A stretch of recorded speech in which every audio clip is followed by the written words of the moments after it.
Hi there, I hope you are well. Welcome to this podcast. My name is Njuguna and this is my friend's love.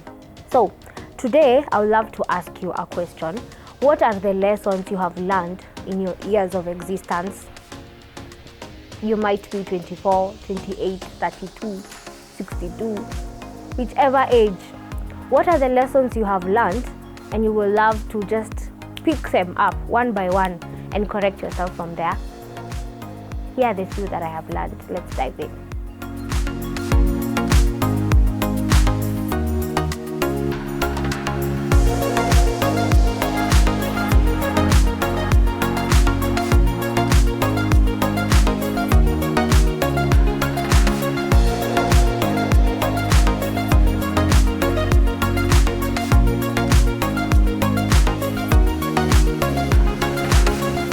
As I said earlier, my name is Njuguna and I am 24 years old.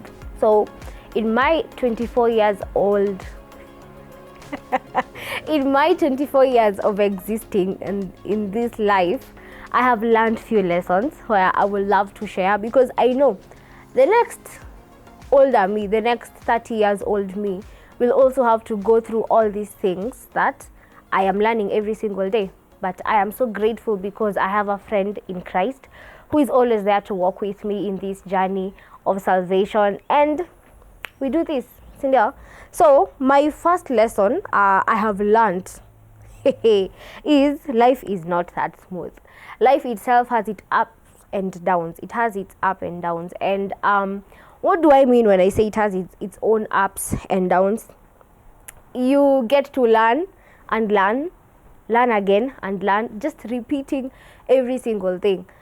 But as I said, there are times you really want to do something, you badly want something, lakini juu kuna venye life haikutaki hivo, you just find yourself going other ways. But that is one thing I am learning, to embrace that life is not just that smooth. Sindio?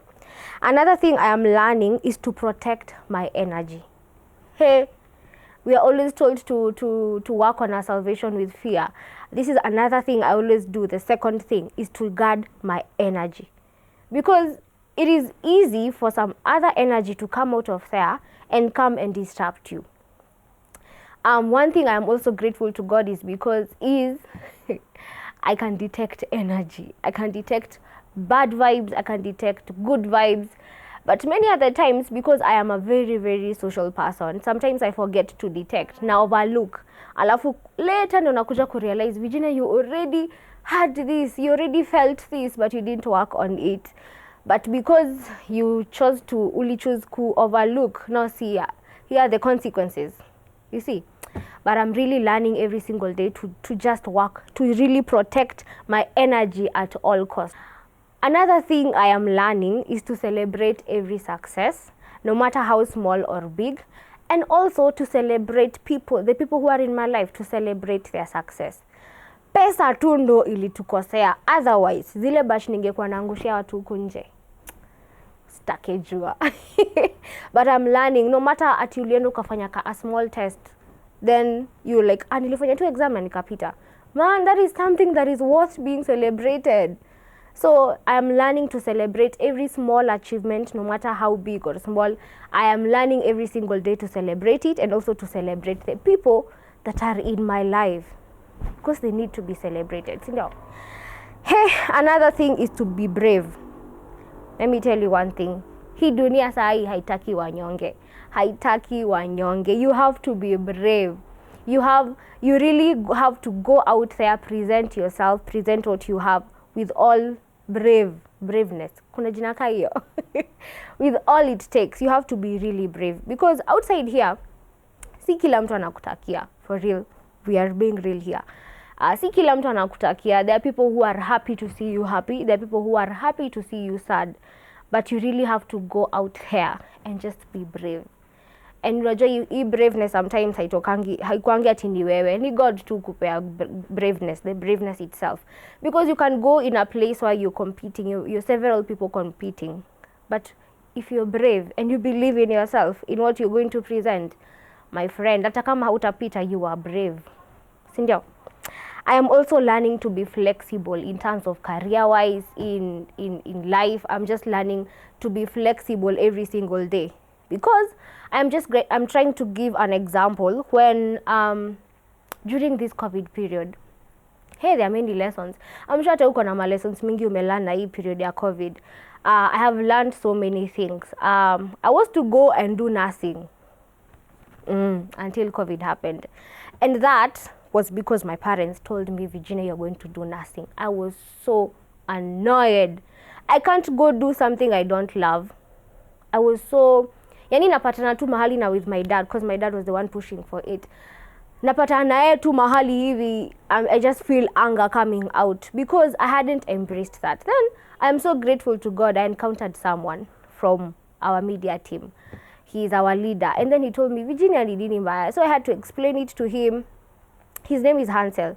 I explained it to him. My parents are forcing me to do nursing, and I don't want, because I want to dive into the film industry. But there's one thing he told me, Virginia, you will not go to nursing your entire life. You might be going there for only 2 years, but after 2 years, you unaweza rudi kwa what you want. It is a choice you make. And I am also learning right now, the opportunity ilienda hivyo juu ya COVID. Now my brothers have to be paid for school fees.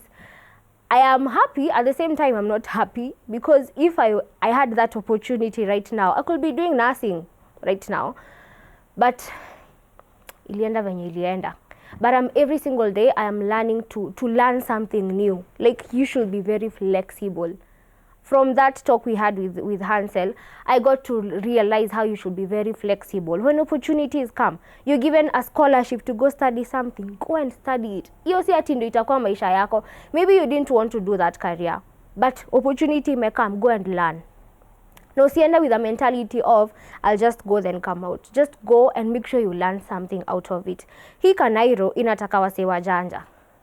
Inataka wasee wajanja. So you better be so smart when you're making these decisions. So, another thing I am also learning at my 24 years of existence, that having a vision is powerful.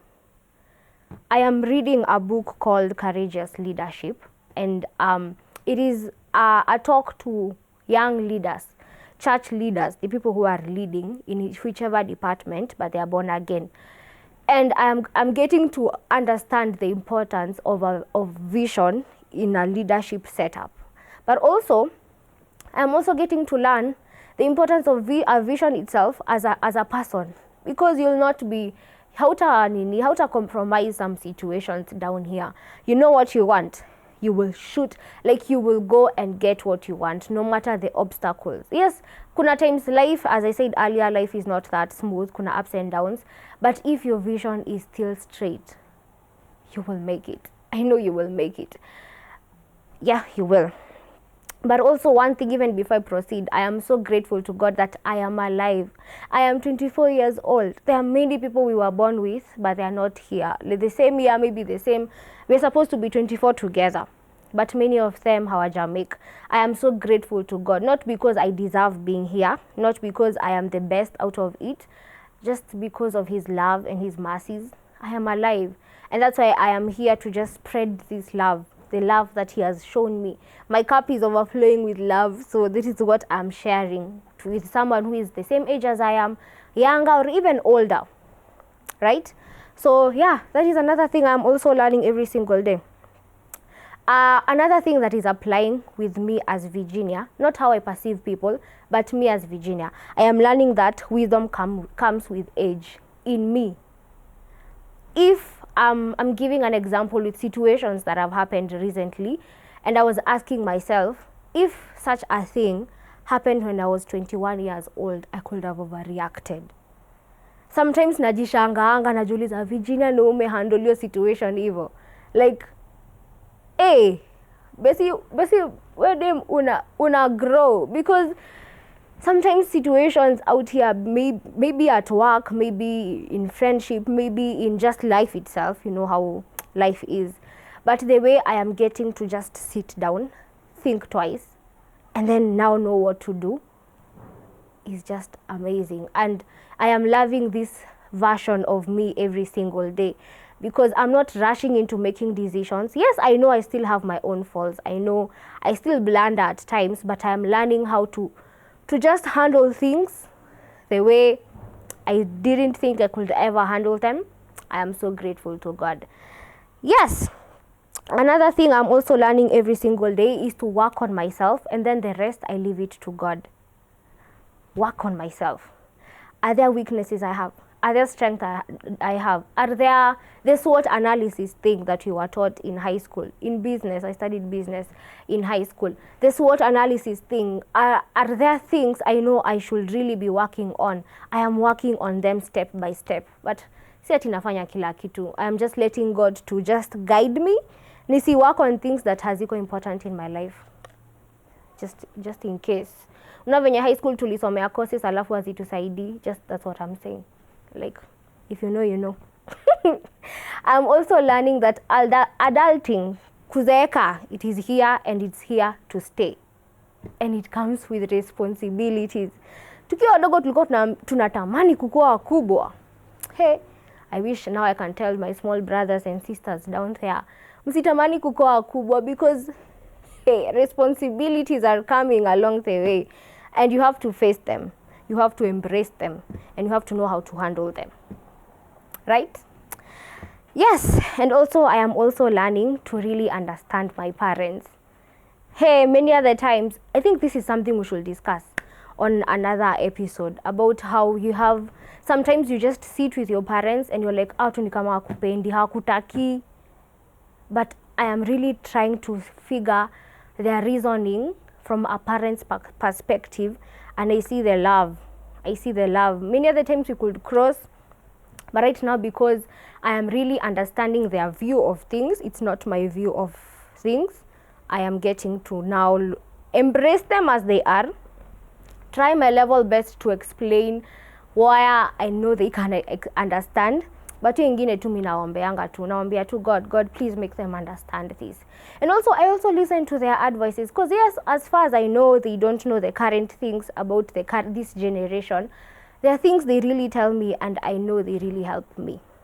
And the last but not least lesson I have learned as a lady, if someone loves you, if someone loves you, he loves you.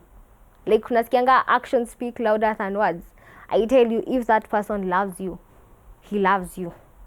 Mimi sijui nita explain aje hapo, but it is self-explanatory. You don't need to struggle to fight for it from the man. It's evident. You see it every single day. So my 24 years of existence and still learning more and more every single day. This is what I have learned, I can say. And one thing I am also praying is that even as I continue existing in this life, that I will live to make a positive impact in people's life. I will preach the love of God to people to really know who this God is, and also to really know who they are in God, because we are all his children. We are a chosen generation, a royal priesthood, you see. So yeah, those are the few things I can say I have learned, the 11 few things I have learned in my 24 years of existence, and still more ni venye hatuna time, otherwise tungeendelea. Yes, see you on our next episode. My name is Virginia Njuguna and this is My Friend's Love. Bye.